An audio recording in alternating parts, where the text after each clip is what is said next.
ಪದ್ಮನಾಭನಗರ ನಿವಾಸದಲ್ಲಿ ಚೆನ್ನಮ್ಮ ಅವರ ಪಾರ್ಥಿವ ಶರೀರಕ್ಕೆ ಪೂಜೆಯನ್ನು ನೆರವೇರಿಸಲಾಗ್ತಾ ಇದೆ. ಎಚ್ಡಿಕೆ ಸೇರಿದಂತೆ ಮಕ್ಕಳು ಮೊಮ್ಮಕ್ಕಳಿಂದ ಪೂಜೆಯನ್ನು ನೆರವೇರಿಸಲಾಗ್ತಾ ಇದೆ. ತಾಯಿಗೆ ಪೂಜೆ ಸಲ್ಲಿಸಿ ಹಣೆಗೆ ಮುತ್ತಿಟ್ಟಿದ್ದಾರೆ ಶ್ರೀ ಕುಮಾರಸ್ವಾಮಿ. ಹೂ ಮುಡಿಸಿ ಹಣೆಗೆ ಕುಂಕುಮ ಇಟ್ಟಿದ್ದಾರೆ ಎಚ್ಡಿ ದೇವೇಗೌಡರು. ಪಾರ್ಥಿವ ಶರೀರಕ್ಕೆ ಆರತಿಯನ್ನ ಬೆಳಗಿದ್ದಾರೆ ಕುಟುಂಬದವರು. ರಾಷ್ಟ್ರಧ್ವಜ ಹೊದಿಸಿ ಚೆನ್ನಮ್ಮರಿಗೆ ಗೌರವವನ್ನು ಸಲ್ಲಿಕೆ ಮಾಡಲಾಗಿದೆ. ಅಂತಿಮವಾಗಿ ಪದ್ಮನಾಭನಗರದಲ್ಲಿ ಈಗ ಪೂಜೆಯನ್ನು ನೆರವೇರಿಸಲಾಗ್ತಾ ಇದೆ. ಕುಟುಂಬಸ್ಥರು ಈ ಪೂಜೆಯಲ್ಲಿ ಪಾಲ್ಗೊಂಡಿದ್ದಾರೆ. ಅವರು ಬದುಕಿ ಬಾಳ್ದಂತಹ ಮನೆ ಪದ್ಮನಾಭನಗರದ ಮನೆ. ಹೆಚ್ಚಿನ ಸಮಯ ಅಲ್ಲೇ ಇದ್ದಂಥವರು. ಹಾಗಾಗಿ ಆ ಮನೆಗೂ ಚೆನ್ನಮ್ಮ ಅವರಿಗೂ ಬಹಳ ಅವಿನಾಭಾವ ನಂಟಿದೆ. ಕುಟುಂಬಸ್ಥರ ಜೊತೆ ಅದೇ ರೀತಿಯ ಒಂದು ಸಂಬಂಧ ಬಾಂಧವ್ಯ. ಹೀಗಾಗಿ ಅವರ ಬಂಧು ಬಳಗವೆಲ್ಲವೂ ಕೂಡ ಅಂತಿಮವಾಗಿ ಪೂಜೆಯನ್ನು ನೆರವೇರಿಸ್ತಾ ಇದ್ದಾರೆ. ದೇವೇಗೌಡರು ನಿಜಕ್ಕೂ ಕಣ್ಣೀರಾಗಿದ್ದಾರೆ. ಆ ದುಃಖವನ್ನು ತಡೆದುಕೊಳ್ಳುವಂತಹ ಶಕ್ತಿ ನಿಜಕ್ಕೂ ದೇವೇಗೌಡರಿಗೆ ಇಲ್ಲ ಅಂತಲೇ ಅನಿಸ್ತಾ ಇದೆ. ಏಕೆಂದರೆ ಪ್ರತಿ ಕ್ಷಣಕ್ಕೂ ಜೊತೆಗಿದ್ದಂತಹ ಜೀವ, ಪ್ರತಿಯೊಂದು ವಿಚಾರದಲ್ಲೂ ಜೊತೆಗೆ ಸಾಕ್ತಾ ಇದ್ದಂತಹ ಬದುಕು ಇವತ್ತು ಅವರಿಗೆ ಒಂದು ಕಣ್ಣೇ ಇಲ್ಲದಂತೆ ಆಗಿದೆ.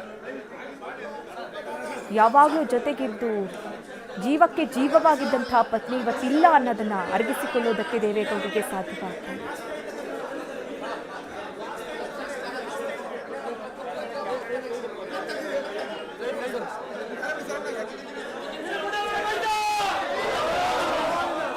ಮಗ ಕುಮಾರಸ್ವಾಮಿ ಅವ್ರು ಕೂಡ ಹೇಳ್ತಾ ಇದ್ರು, ಎಲ್ಲರನ್ನೂ ಅಮ್ಮ ಪ್ರೀತಿ ಮಾಡ್ತಾ ಇದ್ರು, ಆದರೆ ನನ್ನ ಮೇಲೆ ಹೆಚ್ಚಿನ ಪ್ರೀತಿ ಇತ್ತು. ಎಲ್ರಿಗೂ ಕೂಡ ಅದೇ ರೀತಿ ಬಾಂಧವ್ಯ, ಅದೇ ರೀತಿ ಪ್ರೀತಿಯನ್ನು ಕೊಡ್ತಾ ಇದ್ರು ಅಂತ. ಎಲ್ಲ ಕುಟುಂಬಸ್ಥರು ಈಗ ಪಾರ್ಥಿವ ಶರೀರವನ್ನು ಅಲ್ಲಿಂದ ಶಿಫ್ಟ್ ಮಾಡಲಾಗ್ತಾ ಇದೆ. ನೋಡಿ, ಕೊನೆಯ ಪೂಜೆಯನ್ನು ನೆರವೇರಿಸಿದ ನಂತರದಲ್ಲಿ ಪಾರ್ಥಿವ ಶರೀರ ಶಿಫ್ಟ್ ಆಗ್ತಾ ಇದೆ. ಈಗ ಅಂತಿಮ ಯಾತ್ರೆಗೆ ಸಿದ್ಧಗೊಳಿಸಿರುವಂತಹ ವಾಹನಕ್ಕೆ ಶಿಫ್ಟ್ ಮಾಡಲಾಗುತ್ತೆ. ನಂತರ ಅಂತಿಮ ಯಾತ್ರೆ ಆರಂಭವಾಗುತ್ತೆ. ನೋಡಿ, ಎಷ್ಟು ಜನ ಬಂದಿದೆ, ಸಾಕಷ್ಟು ಸಂಖ್ಯೆಯಲ್ಲಿ ಇನ್ನೂ ಕೂಡ ಅಂತಿಮ ದರ್ಶನ ಪಡ್ಕೊಳ್ಳೋದಕ್ಕೆ ಅಲ್ಲಿ ಕಾಯ್ತಾ ಇದ್ದಾರೆ.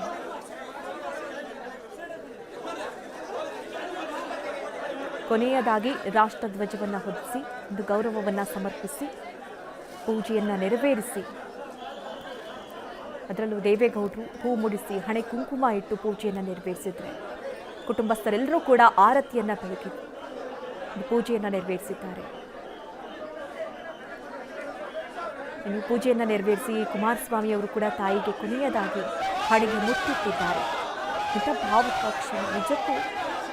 ಹೌದು, ಅವರಿಗೆ ವಯಸ್ಸಾಗಿತ್ತು, ತುಂಬ ಜೀವನವನ್ನು ನಡೆಸಿದ್ದಾರೆ, ಸುದೀರ್ಘ ಜೀವನವನ್ನು ಸಾಗಿಸಿದ್ದಾರೆ. ಆದರೆ ತಾಯಿಯನ್ನು ಕಳ್ಕೊಂಡಂತಹ ನೋವಿದೆ, ಅದನ್ನು ಭರಿಸೋದು ಯಾವ ಮಕ್ಕಳಿಗಾದ್ರೂ ಕಷ್ಟವೇ. ಎಚ್ ಡಿ ರೇವಣ್ಣ ಅಂತೂ ಒಂದು ಚಿಕ್ಕ ಮಗುವಿನಂತೆ ಅಳ್ತಾ ಇದ್ರು. ಅವರ ಮಮತೆಯನ್ನು ನೆನೆಸ್ಕೊಂಡು ಅಳ್ತಾ ಇದ್ರು. ಅವರು ಅನ್ನದಾತೆ ಅಂತ ಹೇಳ್ತಾ ಇದ್ರು. ನೋಡಿ, ಪಾರ್ಥಿವ ಶರೀರವನ್ನು ಶಿಫ್ಟ್ ಮಾಡಲಾಗ್ತಾ ಇದೆ. ನಿಖಿಲ್ ಕುಮಾರಸ್ವಾಮಿ ಅವರು ಸೇರಿದಂತೆ ಮೊಮ್ಮಕ್ಕಳು, ಮೊಮ್ಮಕ್ಕಳು, ಅವರ ಕುಟುಂಬಸ್ಥರೆಲ್ಲರೂ, ಜೊತೆಗೆ ಪೊಲೀಸ್ ಭದ್ರತೆ ಕೂಡ ಇದೆ. ಈಗ ಅಂತಿಮ ಯಾತ್ರೆಯ ವಾಹನಕ್ಕೆ ಪಾರ್ಥಿವ ಶರೀರವನ್ನು ಶಿಫ್ಟ್ ಮಾಡಲಾಗ್ತಾ ಇದೆ.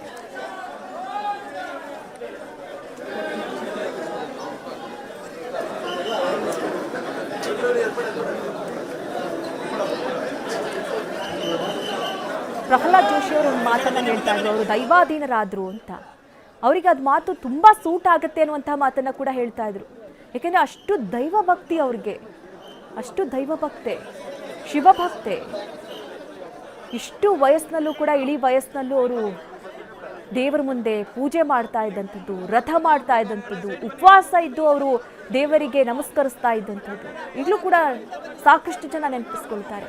ಹಾಗಾಗಿ ಅವರನ್ನು ದೈವಾಧೀನರಾದರು ಅಂತ ಹೇಳೋಕೆ ಇಷ್ಟಪಡ್ತೀನಿ ಅನ್ನುವಂಥ ಮಾತನ್ನು ಹೇಳ್ತಾ ಇದ್ರು. ನೋಡಿ, ಪ್ರತಿಯೊಬ್ಬರ ಬಾಯಲ್ಲೂ ಅವರ ನಮ್ಮ ತಾಯಿ ಇದ್ದಂತೆ ಆ ಮಮತೆಯನ್ನೇ ಕೊಟ್ಟಿದ್ದಾರೆ ಅನ್ನುವಂಥ ಮಾತನ್ನು ಹೇಳ್ತಾ ಇದ್ರು. ಅಂತ ತಾಯಿಯನ್ನು ಕಳೆದುಕೊಂಡು ಇವತ್ತು ಅವರ ಕುಟುಂಬಸ್ಥರು ಕಣ್ಣೀರಾಗಿದ್ದಾರೆ. ಅವರ ಗ್ರಾಮಸ್ಥರು, ಅವರನ್ನು ತುಂಬ ಹತ್ತಿರದಿಂದ ಬಲ್ಲಂಥವರಂತೂ ಅದನ್ನು ಅವರನ್ನು ಅರ್ಗಿಸ್ಕೊಳ್ಳೋದಕ್ಕೂ ಸಾಧ್ಯವಾಗ್ತಾ ಇಲ್ಲ. ನೋಡಿ, ಅಂತಿಮ ಯಾತ್ರೆಯ ವಾಹನದಲ್ಲಿ ಈಗ ಪಾರ್ಥಿವ ಶರೀರವನ್ನು ಶಿಫ್ಟ್ ಮಾಡಲಾಗಿದೆ. ಇನ್ನೇನು ಕೆಲವೇ ಕ್ಷಣಗಳು ಅಂತಿಮ ಯಾತ್ರೆ ಹೊರಡುತ್ತೆ. ಹಾಸನದ ಹೊಳೆನರಸೀಪುರ ರೇವಣ್ಣ ಅವರ ನಿವಾಸ, ಅಲ್ಲಿಯೂ ಕೂಡ ಅಂತಿಮ ದರ್ಶನಕ್ಕೆ ವ್ಯವಸ್ಥೆಯನ್ನ ಕಲ್ಪಿಸಲಾಗಿದೆ. ಅಲ್ಲೂ ಕೂಡ ಅಂದ್ರೆ ಅವರ ಗ್ರಾಮಸ್ಥರು ಸುತ್ತಮುತ್ತಲಿ ಅಲ್ಲಿ ಬಹಳ ಬಾಂಧವ್ಯವನ್ನ ಹೊಂದಂಥವ್ರು. ಯಾಕಂದ್ರೆ ಅವರು ಒಂದ್ ಕಡೆ ಚೆನ್ನಮ್ಮ ಅವರು ಹುಟ್ಟಿ ಬೆಳೆದಿದ್ದು ಕೂಡ ಅದೇ ಭಾಗದಲ್ಲೇ, ಹಿರೇಹಳ್ಳಿ ಆ ಭಾಗದಲ್ಲಿ. ಜೊತೆಗೆ ದೇವೇಗೌಡರ ಬದುಕು ಕಟ್ಕೊಂಡಂಥದ್ದು, ಅವರು ಹುಟ್ಟಿ ಬೆಳೆದಂತಹ ಊರು. ಹಾಗಾಗಿ ಆ ಸುತ್ತಮುತ್ತ ಭಾಗದ ಜನರಿಗೆ ಬಹಳ ಅಟ್ಯಾಚ್ಮೆಂಟ್ ದೇವೇಗೌಡರು ಮತ್ತು ಚೆನ್ನಮ್ಮ ಅವರು ಅಂದರೆ. ಅವರ ಕುಟುಂಬಸ್ಥರೇ ಅಷ್ಟು ಅಟ್ಯಾಚ್ಮೆಂಟ್ ಆ ಕಡೆ ಜನಕ್ಕೆ.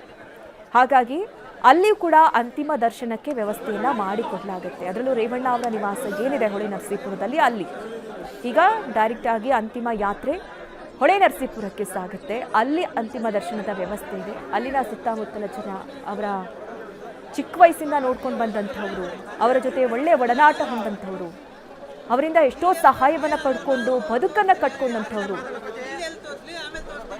ಅವರ ಜೊತೆಗೂಡಿ ಇದ್ದಂಥವ್ರು, ಅವರೆಲ್ಲರೂ ಕೂಡ ಅಂತಿಮವಾಗಿ ಒಂದು ನಮನವನ್ನು ಸಲ್ಲಿಸಬೇಕು, ಅಂತಿಮವನ್ನ ದರ್ಶನವನ್ನು ಪಡ್ಕೊಳ್ಬೇಕು ಅಂತೇಳಿ ಕಾಯ್ತಾ ಇದ್ದಾರೆ.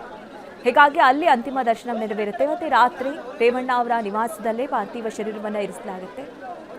ಸೋಮವಾರ ಬೆಳಿಗ್ಗೆ ಈಗಾಗಲೇ ನಿಗದಿ ಮಾಡಿರುವಂತಹ ಸ್ಥಳ ಕ್ಯಾತೇನಹಳ್ಳಿ, ಅಲ್ಲಿ ಅಂತಿಮವಾದ ವಿಧಿವಿಧಾನ ನಡೆಯುತ್ತೆ ಒಕ್ಕಲಿಗ ಸಂಪ್ರದಾಯದಂತೆ. ಜೊತೆಗೆ ಸಕಲ ಸರ್ಕಾರಿ ಗೌರವಗಳೊಂದಿಗೆ ಅಂತಿಮ ವಿಧಿವಿಧಾನವನ್ನು ನೆರವೇರಿಸುವುದಕ್ಕೆ ಈಗ ಸರ್ಕಾರ ಕೂಡ ನಿರ್ಧರಿಸಿದೆ.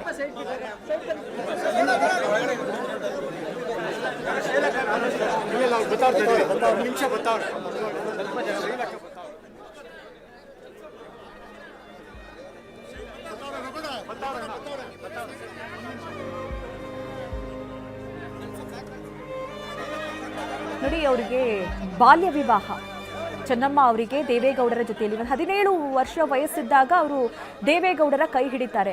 ಅದಕ್ಕೂ ಕೂಡ ದೇವೇಗೌಡರ ತಾಯಿ ಲಕ್ಷ್ಮಮ್ಮ ಅವರಿಗೆ ಮೊದಲನೇದಾಗಿ ಅವ್ರು ಇಷ್ಟ ಆಗ್ತಾರೆ ಚೆನ್ನಮ್ಮ ಅವರು ಅಂತ. ಯಾಕಂದರೆ ಅವರ ಹಾವ ಭಾವ, ನಡವಳಿಕೆ, ಅವರಿದ್ದಂತಹ ರೀತಿ. ಹಾಗಾಗಿ ಅದಾದ ನಂತರದಲ್ಲಿ 72 ವರ್ಷಗಳ ದಾಂಪತ್ಯ ಜೀವನ. ಇವತ್ತು 72 ವರ್ಷಗಳಿಂದ ಜೊತೆ ಇದ್ದಂತಹ ಜೀವ ಇವತ್ತಿಲ್ಲ ಅಂತ ಅಂದರೆ ದೇವೇಗೌಡರು ಅದನ್ನು ಹೇಗೆ ಸಹಿಸ್ಕೊಳ್ತಾರೆ? ಅವರಂತೂ ಕಣ್ಣೀರಾಗಿದ್ದರು. ಚೆನ್ನಮ್ಮ ಅವರನ್ನು ನೋಡ್ತಲೇ ಕಣ್ಣೀರು ಹಾಕ್ತಾ ಇದ್ದಂತಹ ದೃಶ್ಯಗಳಿದೆಯಲ್ಲ, ನಿಜಕ್ಕೂ ಪ್ರತಿಯೊಬ್ಬರಿಗೂ ಕೂಡ ಕಣ್ಣೀರು ತರಿಸುತ್ತೆ.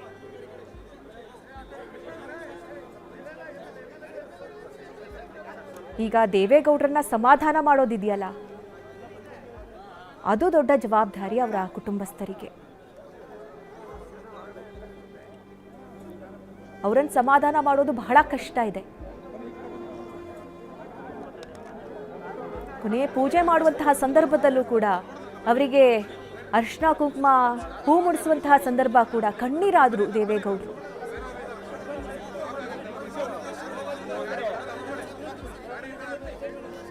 ಇಂಥ ಇಳಿ ವಯಸ್ಸಲ್ಲೂ ಕೂಡ ಇಷ್ಟು ನೋವು. ಏಕೆಂದರೆ ನಾವು ನೋಡ್ತಾ ಇದ್ವಿ, ಹಲವು ದೃಶ್ಯಗಳನ್ನು ನೋಡಿದ್ವಿ. ಅವರಿಬ್ಬರು ಜೊತೆಯಾಗಿ ಕುತ್ಕೊಂಡು ಎಲೆ ಅಡಿಕೆ ಹಾಕ್ತಾ ಇದ್ದಂಥದ್ದು, ಸ್ವತಃ ದೇವೇಗೌಡರೇ ಅವರಿಗೆ ಎಲೆ ಹಚ್ಚಿ ಕೊಡ್ತಾ ಇದ್ದಂಥದ್ದು, ಮತ್ತು ನನ್ನ ಪ್ರೀತಿ ಸಾಕು ಅವಳಿಗೆ ಅನ್ನುವಂಥ ಒಂದಷ್ಟು ಮಾತುಗಳು, ಮತ್ತು ಅವರಿಗೆ ತುತ್ತಿಟ್ಟು ತಿನ್ನಿಸ್ತಾ ಇದ್ದಂತಹ ದೃಶ್ಯಗಳು. ಸಾಧ್ಯನಾ ಇದೆಲ್ಲ? ಈಗ ಮುಂದಿನ ಜನ್ರೇಷನ್ಗೆ ಹೇಳೋಕೆ ಹೋದರೆ ಅದೆಲ್ಲ ಸಾಧ್ಯನಾ ಅನ್ನುವಂಥ ಮಾತುಗಳು ಕೇಳಿಬರುತ್ತೇನೋ. ಬಟ್ ಅದನ್ನು ಸಾಧಿಸಿದ್ದಾರೆ ದೇವೇಗೌಡರು ಹಾಗೆ ಚೆನ್ನಮ್ಮ.